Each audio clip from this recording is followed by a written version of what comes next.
About this one, the big muffin, yes. right? Which, yeah, we can all look at that and maybe our mouth waters a little bit. But if you have that for breakfast, I guarantee you by 10 o'clock in the morning, you're going to be dragging, probably feel like you could use a nap. But if you balance out your meals and don't just have all carbohydrates or white flour that's going to turn to sugar, but have some protein and some healthy fat as well, you're not only going to feel better, as you're saying, your body loves those foods and feels better, but for sure you're going to be stronger and you're going to be the one that doesn't get the flu this year. You know, and looking at that muffin, Tina, we showed examples of sugar, and that's the key thing that comes to my mind that really plays a number on your immune system. But the second big thing that suppresses your immune system is trans fats. And that muffin has trans fats. Yes. And some other sources I brought along today just to give some good visuals. If you like to bake, don't bake. No, you know, baking, use some better ingredients, some real butter, or bake with an olive oil. I have many clients that bake with olive oil instead of the processed Crisco or the processed oils. That's just a tub of trans fats. When you look at French fries. Oh, yes. Of course, right? A lot of people know that. Whether they're from a fast food restaurant or they're the frozen ones that you picked up at your local grocery store, they have trans fats. That's going to suppress your immune system. You're going to get the flu this year. And then the margarines. Even the ones that promote that the cardiologist is recommending them, they're made up of trans fats and bad fats. And the reason why, you know, if people want more of the science, why do those trans fats affect us in that way? They make the cell, they make the outer coating of every cell in our body hard and crusty, is the way I think of it. So these are actually culprits of what we want to do for our body. So they're hindering a lot more than helping. Yes, because you think then of having that rigid, hard outer membrane, and nutrients can't get in, and waste products can't get out. And so at the very cellular level, you are suppressing your immune system. So you're hurting yourself more than helping by eating these foods. Yes. You know. And I can say from experience that when you start to eat cleaner, and you can maybe attest to this too, and start to really focus on real foods and the healthy fats, you get to a point, and sometimes it might take a year, but you don't even care for the trans fats and all the sugar anymore, and your body really craves the real foods. Right. But it takes a period of time to kind of clean out your system. Right. Because you feel so much better that you actually look at it and you're thinking, oh, you know, that's not worth it. Exactly. You know, a moment on the lips, but you're going to not feel good for a long time afterward. Yeah, and I know I had to watch my diet, you know, due to the fact that my dad, and so when he was actually diagnosed as a diabetic at that point in time, then I took a step back and I thought, I don't want to have to, you know, get myself insulin. I don't want to have to give a shot. You know, what can I do to be more preventative? And so that's when I decided I'm going to eat healthier. I'm going to look at my ingredients, look at the nutrition on the side, and try and do 5 great meals.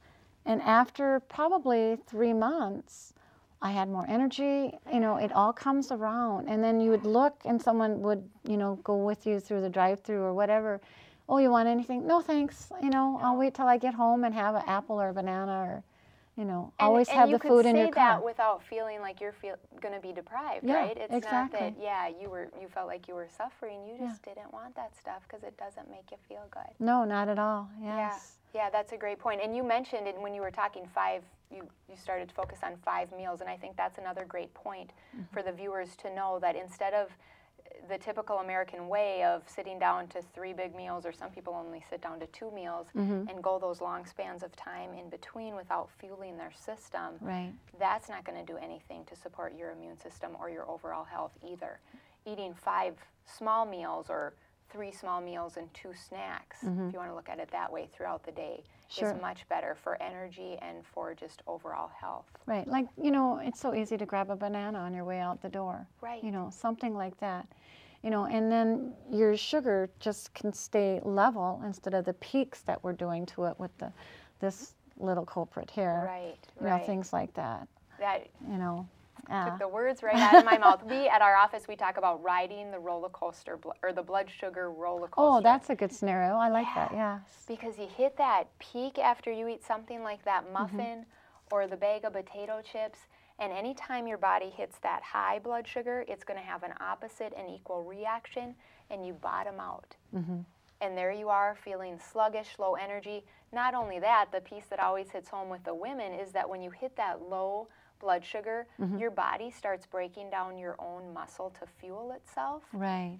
That's decreasing your metabolism every time that happens. So you're hurting yourself there too.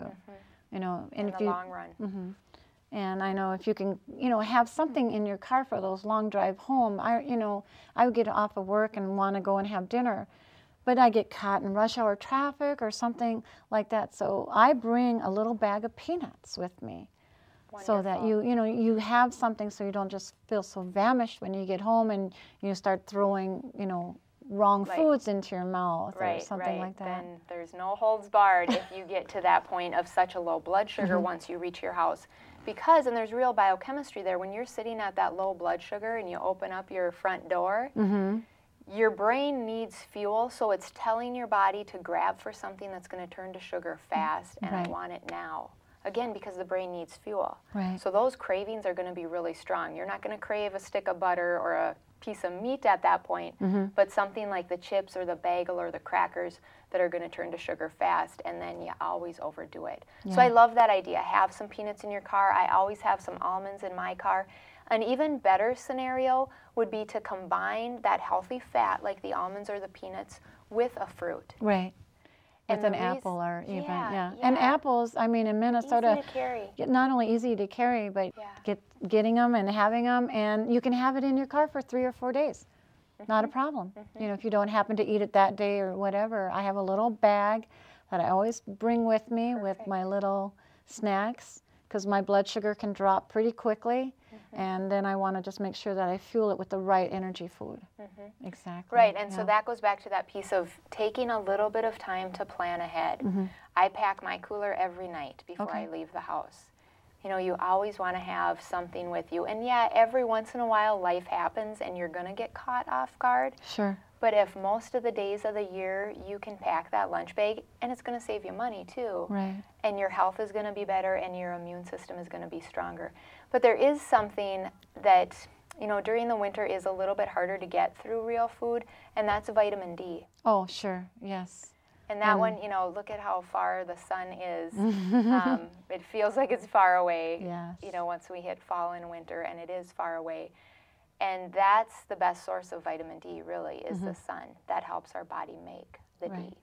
But it seems like I grew up in California, so when I came here, don't be, but when I came here to Minnesota, I know that I needed the actual sun. But little did I know, when I was working full time, you get up in the dark, you go to work in the dark, you work. If you don't get out at lunch, you don't really see the sun. You come home in the dark, a lot of that. And I know that a lot of people were getting sun lamps to help them, and the vitamin D to enrich their bodies a little bit more. Right. And it does help. Even though people think they drink enough milk, calcium, you still need the vitamin D. You need more than that. A lot of the experts are speculating that at least 80% of people in the Midwest, which is Minnesota, are deficient in vitamin D.